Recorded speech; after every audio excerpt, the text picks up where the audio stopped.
Amém, amados irmãos da Igreja do Gama, amados amigos também que acompanham o canal da Igreja do Gama.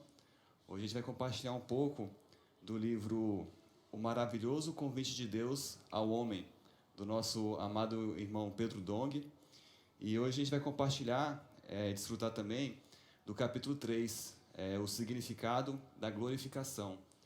Antes de entrar nesse capítulo, queria compartilhar com os irmãos o quão precioso foi estar lendo esse livro e esse capítulo, e quanto eu pude orar ao Senhor e pedir graça e sabedoria para poder passar essa porção, pelo menos um pouco, do que o Senhor pôde me mostrar através dessa leitura.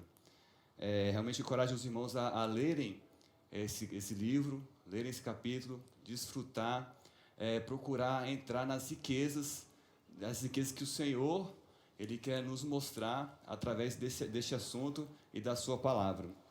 Antes de iniciar, eu queria ler um versículo que eu tomei como base para o desfrute dessa porção, que está em João, capítulo 13, versículo 31. Quando ele saiu, disse Jesus: agora foi glorificado o Filho do Homem, e Deus foi glorificado nele. Aqui nesse momento, o contexto foi ali no momento da ceia, ali com os seus apóstolos, seus discípulos, e aqui nesse momento, quando Judas saiu para poder ali chamar os soldados para prenderem Jesus, aqui o Senhor disse: agora foi glorificado o Filho do Homem e Deus foi glorificado nele. Então, neste momento ali, iniciou-se o processo de glorificação do Senhor. Voltando um pouco antes, em João capítulo 13, no versículo 21, vamos ver que o contexto em que se encontravam ali os apóstolos, né? João 13, versículo 21. Ditas essas coisas, angustiou-se Jesus em espírito e afirmou: em verdade vos digo, que um dentre vós me trairá. Então aqui ele estava revelando aqui aos discípulos que um deles trairia Jesus. Senhor Jesus. Então, continuando, então os discípulos olharam uns para os outros, sem saber a quem ele se referia. Ora, ali estava conchegado a Jesus um dos seus discípulos, aquele a quem ele amava. A esse fez Simão Pedro sinal, dizendo-lhe: pergunta a quem ele se refere. Então aquele discípulo, reclinando-se sobre o peito de Jesus, perguntou-lhe: Senhor, quem é? Respondeu-lhe Jesus: é aquele a quem eu der o pedaço de pão molhado. Tomou, pois, um pedaço de pão e, tendo-o molhado, deu a Judas, filho de Simão Iscariotes. E após o bocado, imediatamente entrou nele Satanás. Então disse Jesus: o que pretendes fazer, faze-o depressa. Nenhum, porém, dos que estavam à mesa percebeu a que enfim dissera isso. Pois como Judas era quem trazia a bolsa, pensaram alguns que Jesus lhe dissera: compra o que precisamos para a festa, ou lhe ordenara que desse alguma coisa aos pobres.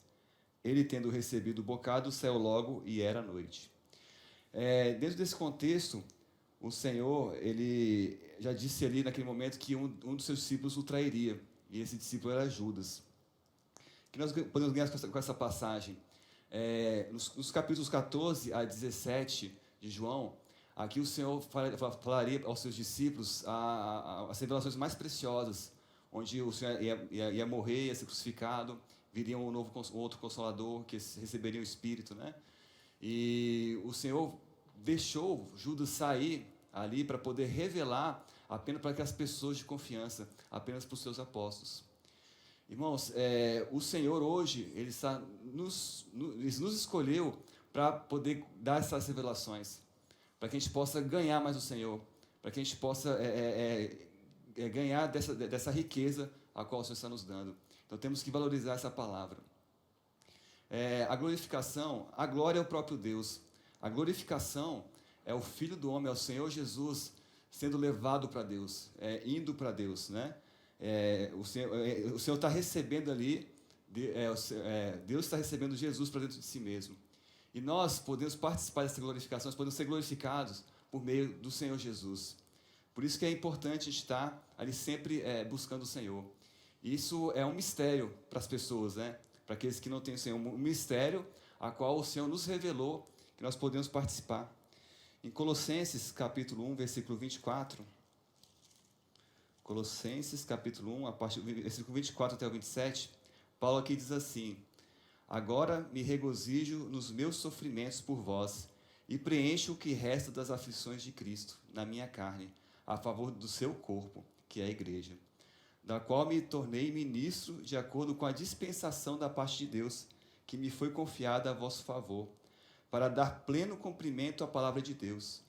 O mistério que estivera oculto dos séculos e das gerações, agora, todavia, se manifestou aos seus santos, aos quais Deus quis dar a conhecer qual seja a riqueza da glória deste mistério entre os gentios, isto é, Cristo em vós, a esperança da glória. Então, esse aqui era um mistério que o Senhor revelou para os gentios, Ele nos revelou isso, que nós temos uma esperança, e a esperança é Cristo em nós, é a esperança da glória. Então, quanto mais a gente busca a presença do Senhor, quanto mais a gente está no Espírito, mais a glória do Senhor é infundida em nós, e mais nós somos inseridos nas riquezas do Senhor. Quando Jesus passou por aquele processo de glorificação, quando Judas saiu para entregar o Senhor Jesus, ali começou aquele processo de crucificação do Senhor.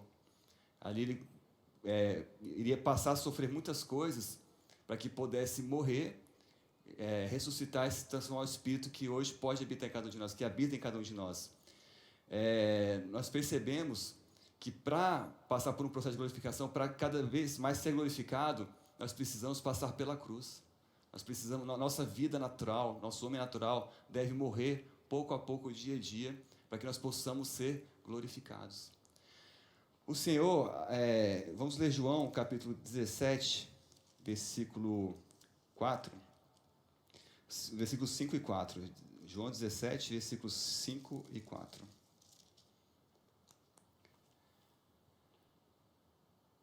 E a vida eterna é esta, que te conheçam a ti, o único Deus verdadeiro, e a Jesus Cristo, a quem enviaste. Eu te glorifiquei na terra, consumando a obra que me confiaste para fazer. Versículo 5. E agora glorifica-me, ó Pai, contigo mesmo, com a glória que eu tive junto de ti antes que houvesse mundo. Olha só, no versículo 4. Eu te glorifiquei na terra, consumando a obra que me confiaste fazer. Então, no momento que o Senhor Jesus foi obediente e fez a obra que Deus o ordenou fazer, ele estava glorificando a Deus na terra. E por isso, Deus o glorificou também. E a gente pode pensar assim, o Senhor ele já estava na glória com Deus, mas quando ele desceu para a terra, se tornou uma forma de homem, ele estava sem a glória de Deus. Então, ele precisava passar por um processo de glorificação para poder ali receber novamente a glória de Deus. E o que a gente pode ganhar com isso? O Senhor, ele glorificou a Deus fazendo a obra que foi incumbido, que foi ordenado fazer. Ou seja, ele foi obediente a Deus. E por ser obediente a Deus, ele foi glorificado. Então, na nossa experiência, hoje, nós precisamos ser obedientes ao Senhor. Precisamos fazer a obra que o Senhor nos comissionou. E quanto mais a gente anda na presença do Senhor, quanto mais a gente toma a cruz e toca no Senhor, a gente é mais obediente ao Senhor.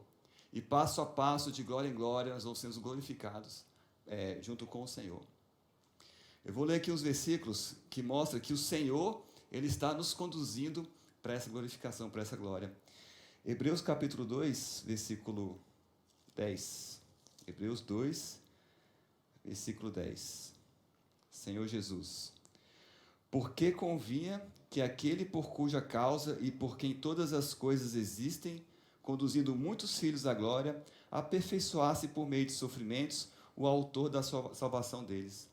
Olha só, aquele que foi mandado, né?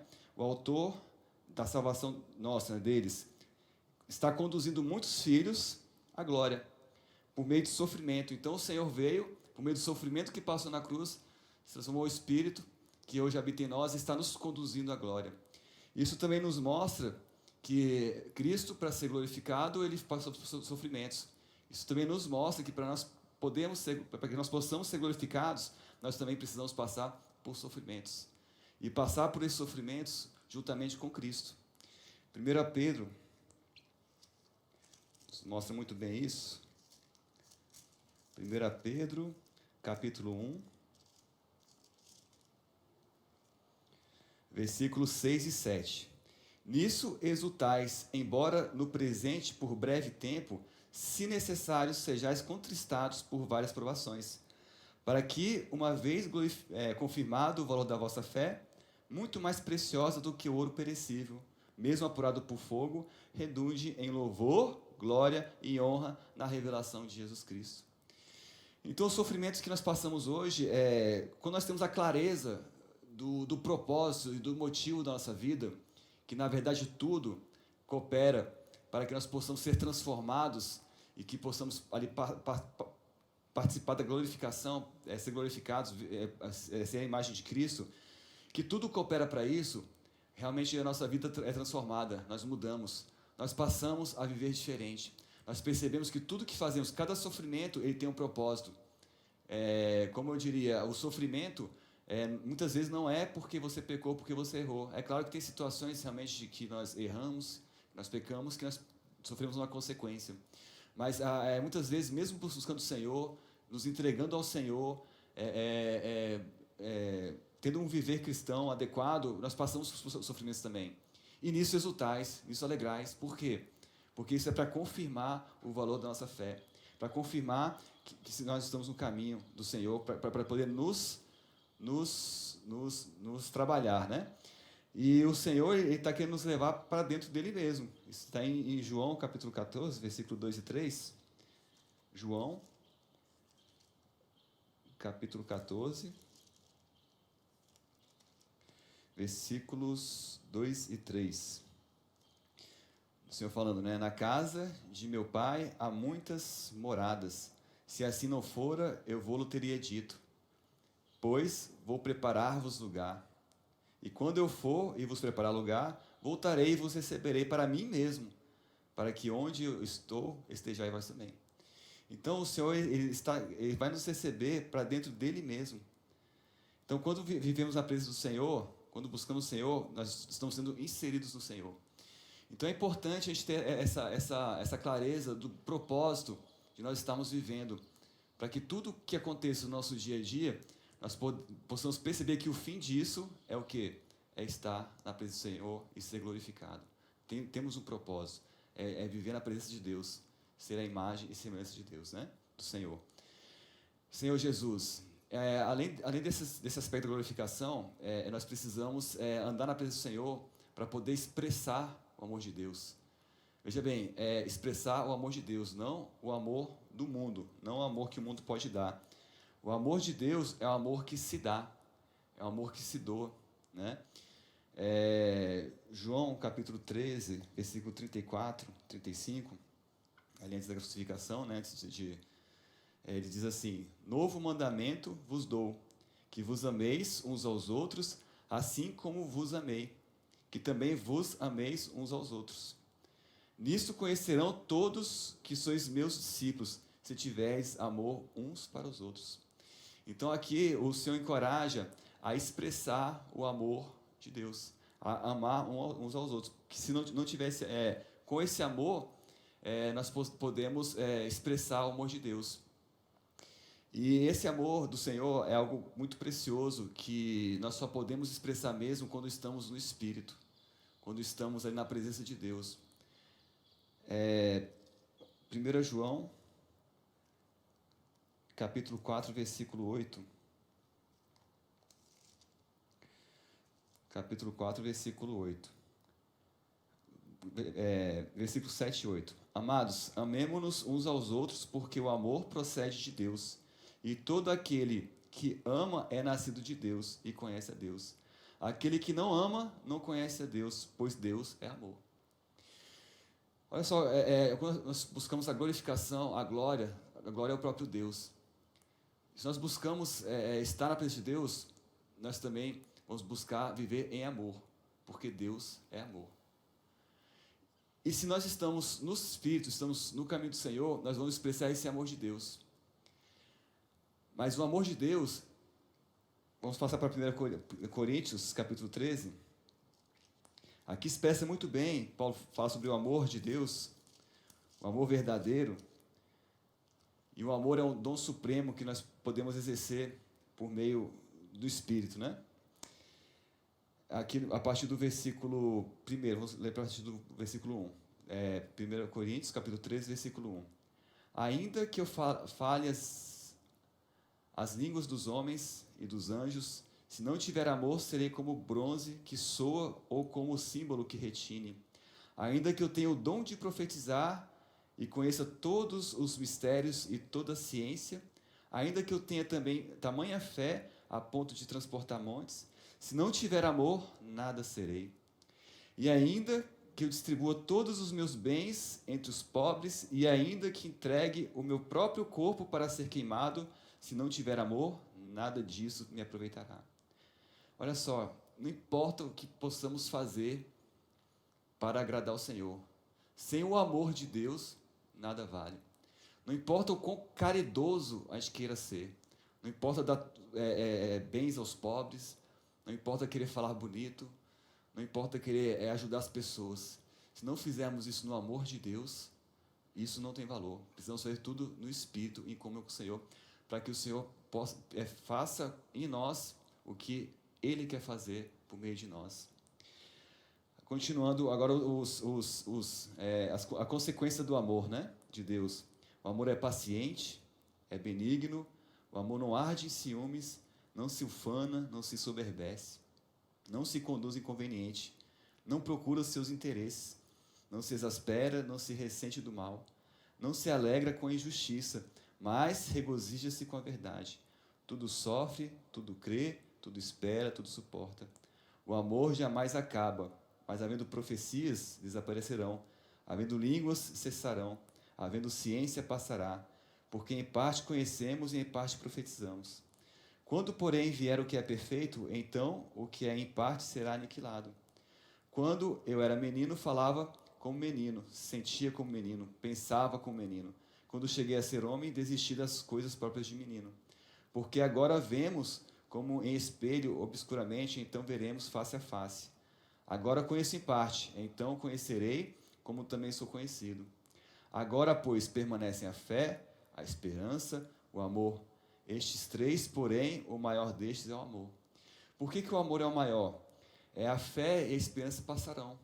Hoje nós temos a fé e a esperança no Senhor, de um dia estar para sempre com o Senhor. Mas Deus é amor, e o amor permanece eternamente. O amor, ele não acaba, o amor é o próprio Deus. E se nós nos posicionarmos pelo Senhor, dia a dia, nós vamos viver eternamente nesse amor de Deus. Irmãos e amigos, não é muito bom quando nós estamos no Espírito, quando nós nos sentimos guardados pelo Senhor, quando nós sentimos que fazemos a vontade do Senhor, quando nós sentimos que estamos agradando o Senhor, nós nos sentimos uma paz, nos sentimos amados pelo Senhor, ou até mesmo quando vem uma provação, a qual a gente não consegue passar sozinho, e a gente invoca o Senhor, a gente busca o Senhor, e temos a clareza de que foi o Senhor que nos fez passar por isso. Foi o Senhor que nos sustentou, o Senhor que nos carregou. Nós não sentimos aquela paz, nós tocamos no amor de Deus. Quando nós estamos convivendo com pessoas difíceis, né, e o Senhor ali nos conduz a agir conforme Ele quer, porque nós nos voltamos para o Senhor, ali a glória de Deus é colocada dentro de nós. Nós também somos inseridos na glória de Deus. Nós sentimos paz, sentimos alegria, nos regozijamos, mesmo que tenha sido uma situação difícil, muitas vezes de tristeza, mas quando colocamos diante do Senhor, quando passamos tudo isso com o Senhor, nós sentimos essa paz, essa alegria. O que é isso? Isso é o amor de Deus.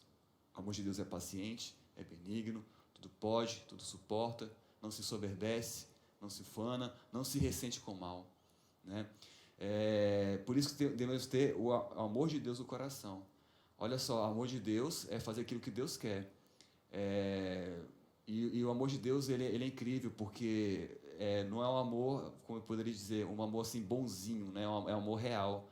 Quando Pedro ali foi falar para o Senhor não ser crucificado, não ir para Jerusalém, que nenhum mal aconteceria, o Senhor falou para Pedro: arreda Satanás. não é dura essa palavra para um discípulo dele que o seguia. Ele falou: arreda Satanás. Porque ele sabia que ali não era Pedro, era Satanás. Então, o Senhor, ele não tem paciência com Satanás, né? Com Satanás, ele manda afastar, ele trata, né? Por isso nós precisamos andar no Espírito, para não ser enganados pelo inimigo, e sim andar em comunhão com o Senhor e ser utilizado pelo Senhor, ser útil ao Senhor. Senhor Jesus. E nós temos um caminho a seguir para poder ser glorificado. Depois que o Senhor morreu, teve uma incumbência muito grande de vários servos do Senhor de trazer essa palavra, de trazer a glória de Deus, trazer a linha do Senhor para nós, né? Assim que ele morreu, os seus apóstolos ali, os seus discípulos, liderados ali por Pedro, passaram a pregar o Senhor, pregar a palavra, pregar o Evangelho.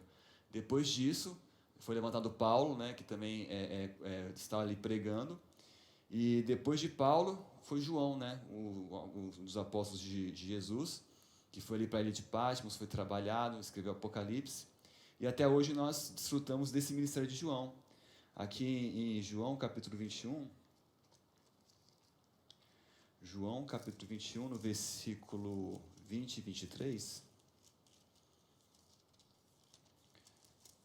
Senhor Jesus, João, capítulo 21, versículo 21 até o 23. Senhor Jesus, disse-lhes, pois, Jesus outra vez: paz seja convosco. Assim como o Pai me enviou, eu também vos envio. Então aqui o Senhor estava enviando ali os seus discípulos para poder pregar. E havendo dito isso, Senhor Jesus soprou eles e disse-lhes: recebei o Espírito Santo. E se algum perdoardes os pecados, são-lhes perdoados. Se lhes retiverdes, são retidos. Então aqui o Senhor ele enviou seus discípulos para pregar e soprou o Espírito para dentro deles, para que eles pudessem receber, viver através do Espírito, pudessem servir através do Espírito. No capítulo 21, no versículo 20, aqui versículo 20, vamos ler versículo 20 até o versículo 23. Então Pedro, voltando-se, viu que também ia seguindo o discípulo a quem Jesus amava, o qual na ceia se reclinava sobre o peito de Jesus. Perguntara: Senhor, quem é o traidor? Então João estava aqui escrevendo, foi aqui escrever essa epístola, e esse discípulo amado é o próprio João. Vendo, pois, Pedro, perguntou Jesus: e quanto a este? Né, se referindo a João.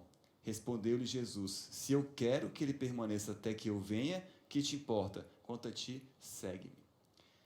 Então se tornou corrente entre os irmãos o dito de que aquele discípulo não morreria.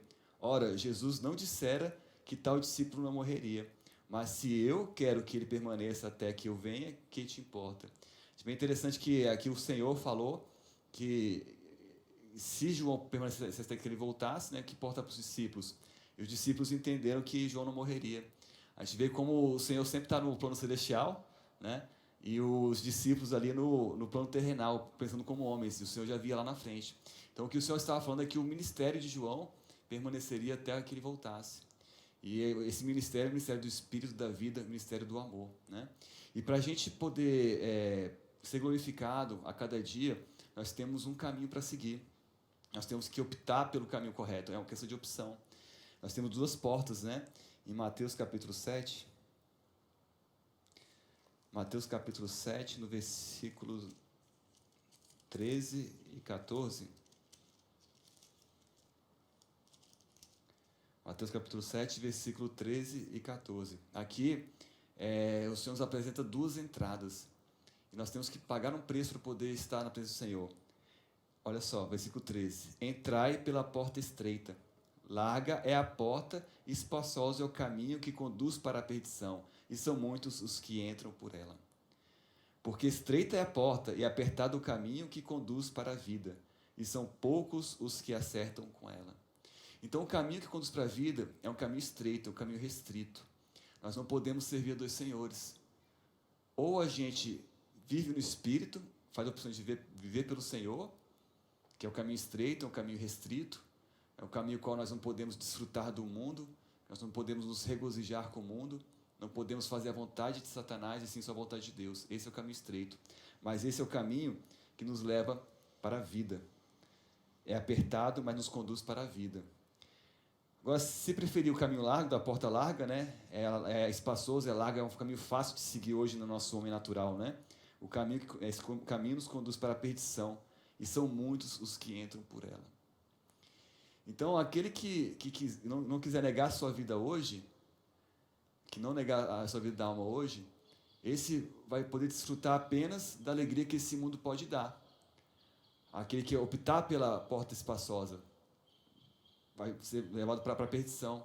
E só consegue desfrutar daquilo que esse mundo pode dar, daquilo que essa vida pode dar, da alegria do prazer deste mundo. Irmãos, mas nós somos aqueles que fizemos a opção, e temos que cada dia carregar isso no coração, de entrar pela porta estreita, que é aquilo que vai receber aquilo que é o melhor que a eternidade pode dar, que vai viver no amor de Deus e na glória de Deus eternamente. Então temos que optar por entrar pela porta estreita, aquela que vai nos levar para a vida, que nos leva pela vida. E esse processo de amadurecimento, de glorificação, ele é aos poucos, ele não é um processo rápido. Por isso que nós não devemos nos desencorajar, se caso a gente venha a falhar ou a cair. Pelo contrário, a gente tem que estar sempre nos arrependendo, pedindo perdão e buscando o Senhor.